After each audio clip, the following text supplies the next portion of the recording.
اعوذ باللہ من الشیطان الرجیم بسم اللہ الرحمن الرحیم۔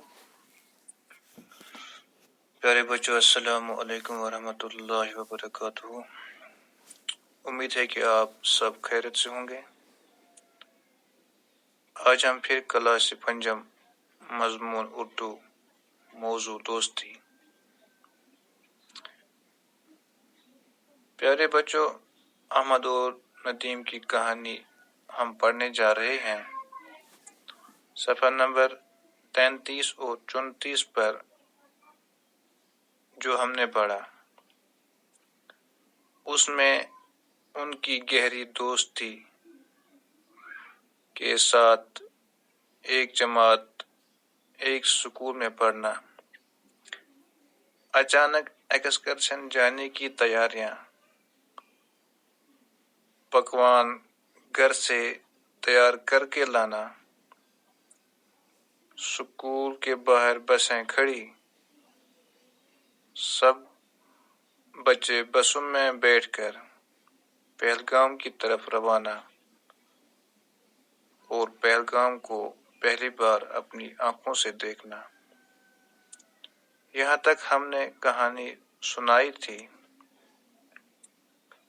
تو پیارے بچوں، آج ہم صفحہ نمبر 35 سے شروع کرتے ہیں۔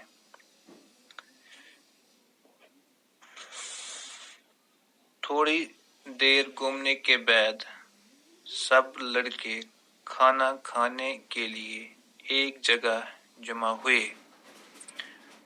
احمد اور ندیم نے بھی اپنی ٹولی کے ساتھ کھانے کی چیزیں مل بانٹ کر کھانے لگے۔ کھانا کھانے کے بعد سب لڑکے مختلف اطراف میں سیر کو نکلے۔ کچھ لدر نالے کے کنارے کی طرف چل پڑے، کچھ بازار کی جانب گئے، اور کچھ لڑکے جنگل کی سیر کو گئے۔ احمد اور ندیم بھی جنگل کی طرف نکل گئے۔ راستے میں اونچے اور گھنے پیڑ تھے۔ ارد گرد کا نظارہ بے حد خوبصورت اور دلکش تھا۔ احمد اور ندیم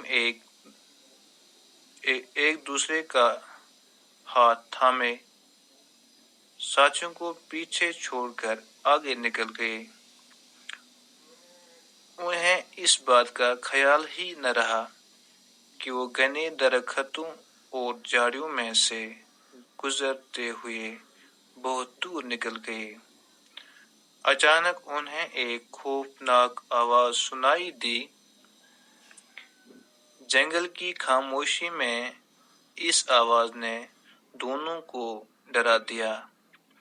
اتنے میں احمد کو تھوڑے ہی فاصلے پر ایک ریچھ نظر آیا۔ ریچھ انہی کی طرف آ رہا تھا۔ احمد نے ندیم کا ہاتھ فوراً جکڑ دیا اور پھرتی سے ایک پیڑ پر چڑھ گیا۔ ندیم نے اب احمد کو پکارتے ہوئے کہا، احمد، مجھے بچاؤ، مجھے پیڑ پر چڑھنا نہیں آتا۔ احمد پیڑ پر سے ندیم کی بے بسی کو خاموشی سے دیکھتا رہا۔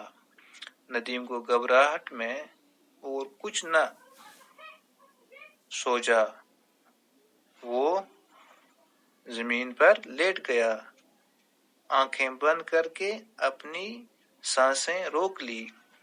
ایسا لگ رہا تھا جیسے وہ مردہ ہو، یعنی مرا ہوا۔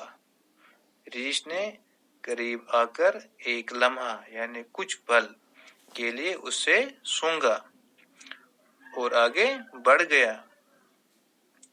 تھوڑی دیر کے بعد ندیم نے آدھی کھلی آنکھوں سے دیکھا کہ ریچھ جا چکا ہے۔ اس کی جان میں جان آئی، یعنی خوش ہوا۔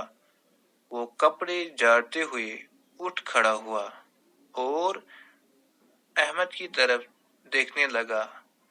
احمد کی بے وفائی سے اسے بہت دکھ ہوا۔ اسے یہ توقع نہ تھی کہ احمد مصیبت کی گھڑی میں اسے اکیلا چھوڑ دے گا۔